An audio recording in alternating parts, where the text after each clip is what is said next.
Hey friends, Tuxx here. This particular video is going to be all about BlizzCon 2016. I've had some requests for just raw footage of what was it like to be there, what were the sights and sounds out in the hallways, stuff like that. So there's no real keynotes being recorded for this video. It's just more about my experiences being there and some tips and best practices if you plan on going. Now this video footage here is from the morning of Friday, so it's been the first day before they actually opened the doors.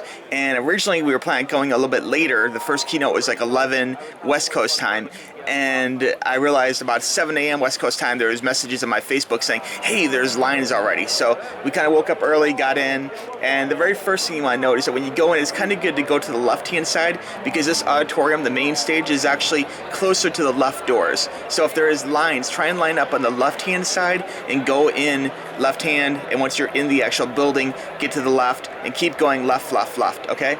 Alright, so you can see that being kind of first time trial and error, we were kind of back a little bit, and once you have your seats you can kind of go out and explore. This right here is DirecTV, the simulcast, the online feed being recorded. So it's kind of cool. You can kind of see some behind the stage stuff of them reading teleprompters. You can actually wave to the people, and then just, you know, feed from that is actually the exhibits. And so when you're not seeing keynotes, you're actually going through different things, different vendor booths, that kind of thing. Huge Overwatch booth there. We have a ASUS. Over here there's a big wall you can actually write your name on. We did this both days. It was a lot of fun, and it's kind of fun to kind of get your name on there, and they do refresh it. Now this is actually just some footage of like clip footage of the World Championship StarCraft and that kind of thing, kind of the beginning of it.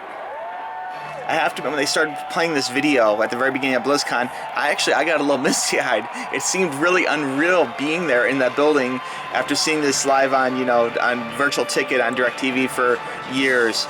It was really special kind of being there in person. So it's an experience which I'd really highly recommend. This is actually before it began. They just started showing the DirecTV feed, or the simulcast feed, you know, in the main stage auditorium, so you kind of watch it and have something to watch. A lot of people during this point were actually going out, like one person would hold seats, and the other people would go out and check out some booths and things like that, because everyone is so focused on trying to get good seats in this main stage area. Now, again, the people were holding tickets. It's my understanding you're not allowed, or holding seats. It's my understanding you're not supposed to hold seats. So hopefully that's something that they can kind of address in the future. There'll be people holding like a whole row of seats. People were really nice to each other, so like most people weren't jerks about it, you know, but it did kind of make you feel like you could have got a better seat maybe.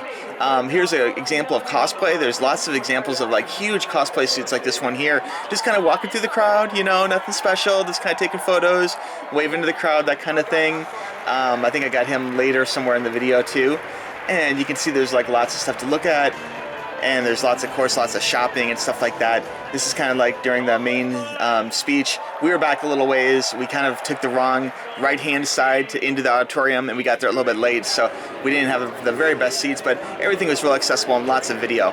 Now, after the main keynote, we went out here into the main area, and it's like vendor booth after booth after booth of people showing off keyboards and like gaming electronics, and it's really fun. They have these little quests, and in my free promo swag video of BlizzCon, you can see some of the things we got for free. But basically you go from booth to booth to booth, and you get little stamps, and they give you t-shirts and buttons and all sorts of fun stuff, and you get to try out their products and play games and stuff. Here's an example what you get from the ASUS booth. Basically you get this little card, and then you enter in this really high-tech vending machine, and then it actually drops a prize for you. So it's really cool. Like I've never seen a vending machine quite like this, to be honest with you. It seemed extremely high-tech, you know, for giving out prizes for ROG Republic of Gaming. And inside here you see there's like little Overwatch boxes, and then basically it drops down and you get like a little prize, or inside the box would be a message saying to go back to the booth for like a bigger prize, like a mouse or a keyboard or something, you know. So really cool. I love the way there was so much free stuff at this con. It was just incredible. That I'm used to going to cons and paying for every last little thing, paying to, you know, meet the people, paying for autograph, paying for a photo, whatever, and really everything at BlizzCon was for the most part free, except for buying merchandise, you know, and that was not like jacked up prices or anything. It was very, you know, normal online prices, so really a reasonable thing. I know the tickets are high for BlizzCon, but you get so much free stuff, it really makes it worth it. Here's me navigating the menu. This menu is pretty in-depth, you know. It's like, what's your favorite processor? Oh, how often do you play games? They're really collecting, you know, big data for their profile of people that would go to BlizzCon, so they know how to market their products better. to us, which is great. But I'm a big fan of ROG ASUS, so like I had no problem giving my data to these guys and letting know my feelings on what's more important: CPU, GPU, storage type, cables. Basically, they want to know where to focus their energies on making products that people want to buy, which is great. And of course, they had like some amazing game machines on display here, so you could actually play and check out like the latest hardware and super expensive hardware that you probably can never afford. So it's great being able to play on like top gaming systems. And then it drops a little box, and you go down and you grab your box, and you can check out your little prize in there. And again, you can see all this in my swag promo video from BlizzCon. Okay, back on the main area here, there's lots of these big statues, like that demon thing over there. Big monitors everywhere. The green lights way in the background is like World Championship World of Warcraft. Here's the bikes that were made for there's one of those reality TV shows where they build motorcycles or whatever, and they built a Horde versus Alliance motorcycle, and they were there on display, which is really cool. They're really fully functional motorcycles, which is pretty incredible. Now, this is broadcast around the world in like a million different countries. Well, not a million, but a lot of different countries. So you can see here they have all the technical director video switching stuff all kind of open, so you can check it out. And just an amazing setup to think that all these like esport matches are going to Korea, and they're going to China, and they're going to Japan, and they're going everywhere. So it's really cool that they have it open like that. Huge setup. Again, vendor booths here. There's a few kind of more open areas here you can walk around and check out the vendor booths. It's kind of like the main thing of BlizzCon would be keynote speeches. In between the keynote speeches, you can go to esports and watch World Championship StarCraft or World Championship Overwatch or whatever, World of Warcraft. And then between that time, there's also vendor displays you can go to and collect promo stuff. And there's lots of like food things. There's lots of booths here. You can play like new builds of Diablo, and you get like a prize, like this little Diablo coin, which I show in my promo swag video. And then you can check out and talk to developers and that kind of thing. There's lots of free stuff too, as far as like autographs. I don't think I have it in this video, but there's lots of like meet and greets. Here's a game with Roswell where you can throw the beanbag into the hole and you get a t-shirt. We got several of those t-shirts by the end of BlizzCon. It was actually a pretty easy game. The trick is throwing it below the hole, having it slide up into the hole, FYI. Jinx here had some cool stuff too. They had a game with throwing little balls into holes. And there was also a side game of like an arcade, like a matchmaking game. Now upstairs from BlizzCon, there's a Dark Moon Fair that kind of recreated the whole Dark Moon Fair thing. A lot of fun. They have buttons, all sorts of cool stuff you can buy. And I'm going to have a separate button video later down the road. Here's back to the TV set for this simulcast. They're showing Diablo. They're between filming.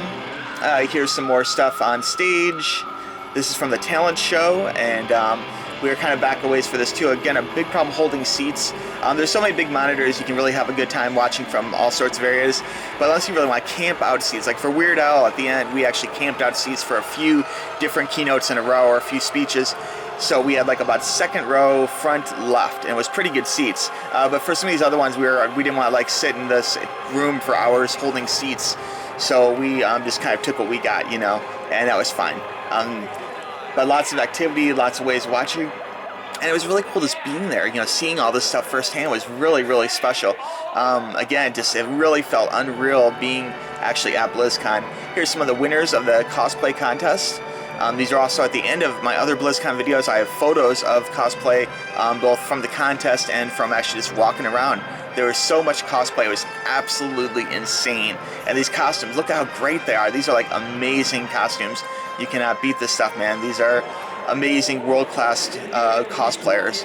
Now, going back, you can go through here and see there's lots of World of Warcraft testing going on. You can play new builds, new characters in different games, stuff like that. The lines weren't too bad, actually. The lines were about 20 minutes for most things. I mean, definitely less than like Disney or whatever.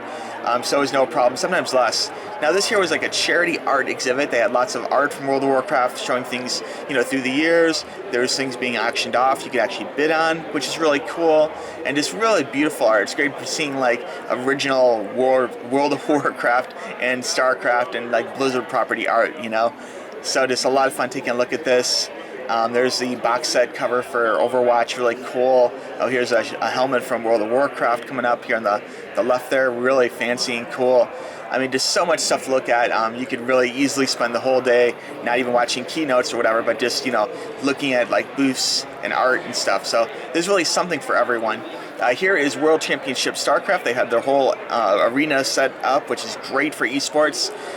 They had big statues like that right there. Lots of fun stuff. They had the top players on banners, as you can see in the background. And we didn't actually get there during a match, but there's a few things I really love about esports. I mean, when you go in for an esport game, like there's tables set up front that have like markers and paper here you can see, and you can make banners. Like, I don't see that in like sport games really. Maybe they do that. I don't know. I've never seen that before. So it was great they actually supply you the poster board and supply you the pens and supply you like little blow up balloon things to like hit against each other for noise. Here's a huge StarCraft Protoss cosplay going on, so you can walk up, take a photo with it. Lots of cool stuff. I mean, it's a really great costume. Look at that. It's just amazing. This is in between StarCraft matches, and you can see there's still a lot of people there, and there's no match going on. This is like in between matches. So there's activity even between things. Here's a huge StarCraft statue. Lots of cool stuff. I mean, pretty much every game had one or more statues representing it, which is really cool. I think pretty much every year they may make like 1 or 2 new ones, or whenever a new expansion comes out, they make a new one. Here's the Hearthstone area. There's World Championship Hearthstone going on. You can see lots of activity. There was a match going on during this, so you can see a lot of people watching it, checking it out. You have all the technical director, simulcast stuff. Also out where you can actually see the people recording it and announcing it and everything else. So just really cool. Here is some stuff. This is vendor stuff. You can buy any of this stuff. This is just some glass case display stuff up front. Now, kind of like below BlizzCon, there's a huge, like, underneath the arena store set up that you could sit. And those did have some lines, actually. Those were probably maybe like a 45-minute long line or so. It took a while. Here's the wall again, day 2. And you can see they refresh it for day 2, so you can go and draw a brand new, new thing for your guild or your YouTube name or whatever you want, and people can see it, and you can say I was here, and again they supply markers and everything for you. This again, more World of Warcraft. I hope I didn't double up on this piece of footage. Listen to the crowd. I mean, I have the sound lowered for this video for the background noise, but you can hear like lots of cheering and stuff. It was super loud in real life. Here's a really nice World of Warcraft statue. Look at that thing, so much detail to it. And one little tip, here's a pro tip for you, is the butts of the World of Warcraft things, there was actually like, he was like going commando, and there was like a crack, okay? So there was actual artwork like underneath that little furry skirt or whatever. So if you want kind of a cheap thrill, like look under there and you'll see that they don't miss any little detail in these statues. It's pretty funny. Here's more esports going on, or I'm sorry, demo stations for Hearthstone going on. Now this is the actual upstairs. There's a tavern set up that was made to look like Hearthstone. So in here they had like, it was a little smoky. It wasn't real smoke. It was like, like smoke machine smoke, but it looked smoky like a bar. There was Hearthstone going on. You could play against each other on these special setup tables. There was like a little Irish like jug band or something. I don't know what you want to call it here playing. So they're playing like some Hearthstone-y kind of music for you. So they have all these unique environments set up that you can actually take part in. Lots of like Barca loungers and chairs and sofas. You can just rest and relax for a while. Really fun. So I was upstairs near the Dark Moon Fair area, but just really cool they have this, and tons of free stuff. Again, they gave out these huge full-size posters and little trading cards and lots of cool stuff you can see in the swag. Even go down the escalator here, you can see there's like a lot of activity. Sometimes you can catch some cosplay walking around just out front or whatever. This is kind of like outside the main area. Oh, here's some cosplay. Speaking of that, and again, this isn't just like like really cheap cosplay or whatever. This is like world-class cosplay, like professional cosplayers, and these weren't paid people as far as I know from BlizzCon. They were just people involved in the costume contest and kind of selling their brand or whatever. They weren't selling anything, but just promoting themselves as like world-class cosplayers. Here's just 2 of them kind of hanging out together. They'd have no problem. You go up and take a photo with them. You take photos of them, take video, no problems. It was kind of fun. Sometimes they go charging through the crowd, so you'd see like these huge cosplay things like this guy here from Overwatch, and just kind of walking through the crowd, kind of splitting the crowd up. A lot of fun. Sometimes they'd actually drag over other cosplayers. They'd be like, oh, hey, get my photo. And they'd get a big group of cosplayers together for a little photo op or whatever, which is a lot of fun. I think right now he's actually looking for Overwatch cosplay. I think he found one here. And he's going to try and get as many Overwatch characters together as he can, just for like a little group Overwatch photo. The girl that was set up really nice. Her costume was really realistic too. So even though she wasn't like 10 feet or whatever, very cool. Lots of security around. Oh, there's a d.va hanging out. Another one. So like they try and get all the cosplayers together. So it's a lot of fun. You can see like if you are into cosplay yourself, you can actually have fun with other cosplayers, which is great. Up there they are posing for a little photo op, real nice. Those are some of my favorite cosplay, being them an Overwatch fan. So really, really cool. And they had some really good keynotes I didn't really record. Here's Panzer, just real quick, just a shot of her doing the Q&A part of the keynote, her keynote. And so this was on the main stage, but there's lots of really interesting things. There's like stuff about StarCraft and doing AI, teaching computers how to play StarCraft to beat people and teach them how to play various video games, and things about the sound of Overwatch, and just lots of cool keynotes besides the opening ceremony and of course the final band and stuff. But if you're not into listening to people talk about video games, I mean, there's tons more to do. But I think like most people probably when they go to BlizzCon, they probably take in at least one or two of these keynotes, and then they go and they do some shopping, and they kind of like just, you know, try a little bit of everything there, get some autographs. There was free posters they were giving out with autographs from the developers, and lots of cool stuff, you know. They did run out of Overwatch posters, so I was unable to get Overwatch posters, so I felt kind of bad about that. I was like, we were actually one person behind when they ran out of posters, so it's good if you have a favorite game. Pro tip here, try and get your favorite game posters signed early. On day 2 they did run out, and this is actually day 2 at the very end, like after the end, like keynote, and after Weird Al performed.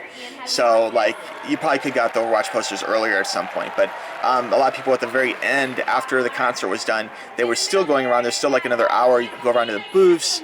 You could get any last minute promo swag, that kind of stuff. There was one other case where they ran out of T-shirts at one of the scavenger hunts. So it's good if you have a favorite brand or whatever, try and get that promo stuff first. And this is of course the main stage. We're kind of waiting out. This is like they're just talking about kind of thank you for coming to BlizzCon. Really positive message about being good to each other. There's a story that I read where some people from BlizzCon, the day after BlizzCon, they went to Disney. It's a big thing to go to Disney the day after BlizzCon. And I guess they left their car unlocked, and you could easily see in their car they had all those Blizzard swag, all those promos, their goodie boxes, stuff they purchased, just in an unlocked car. And some other Blizzard fans seen it. And instead of like stealing their stuff, which was what would probably happen in real life most places, they actually like locked the doors for the people. They were so nice. They didn't take anything. They just locked the doors, put a little message on the form, say, hey, don't forget to lock your doors. And just goes to show you there's a lot of real care and love amongst Blizzard players for each other, and trying to just be good to each other. And that was part of the message of this keynote. They were talking about the election hadn't happened yet. You know, this is the weekend before the election, and they're like a lot of craziness in this world, and just, you know, be good to each other. And I really like that message. And you can see he's wearing an Overwatch t-shirt there. There's a Team Overwatch, like the new esports starting up, and they're encouraging everyone to take part of that and try and be your local Overwatch, you know, top player. And then you could go on to, you know, compete nationally and be involved in even bigger and better Overwatch esports. So they really want to try and get people involved in esports, and they're really trying to grow that market a lot. And that's great, because I'll be honest with you, I don't like normal sports. I'm sorry, guys, if you do, and that's cool if you do, but I only like esports. So people ask me that all the time. What's your favorite football team? You know, do you like the Dolphins? You live in, you know, near Miami? No, I mean, I like the Dolphins one time, but I only follow esports now. And my favorite, honestly, is StarCraft. So here he's talking, just kind of wrapping things up again, wishing everyone good for coming, or well wishes or whatever. Here's Weird Al before the show, setting up. Lots of fun. You can see there's a lot of good response for Weird Al. Most people seem to really enjoy it, and I thought it was a really good choice. You know, I think some people might have wanted some rock band or something, but in general, I heard more positive comments than anything else. I mean, these are songs you know for years, and like every song was a hit, you know, Weird Al hit, so it wasn't like there was a bunch of random songs you didn't know or anything. It was really something for everyone, which is cool. But I want to thank you guys for watching this video. I really appreciate it. Be sure to check out Tuxx Reviews, my review channel, and be sure to check out my other BlizzCon videos on Tuxx Toys, alright? Thanks for watching, guys. We'll talk to you soon. Bye-bye.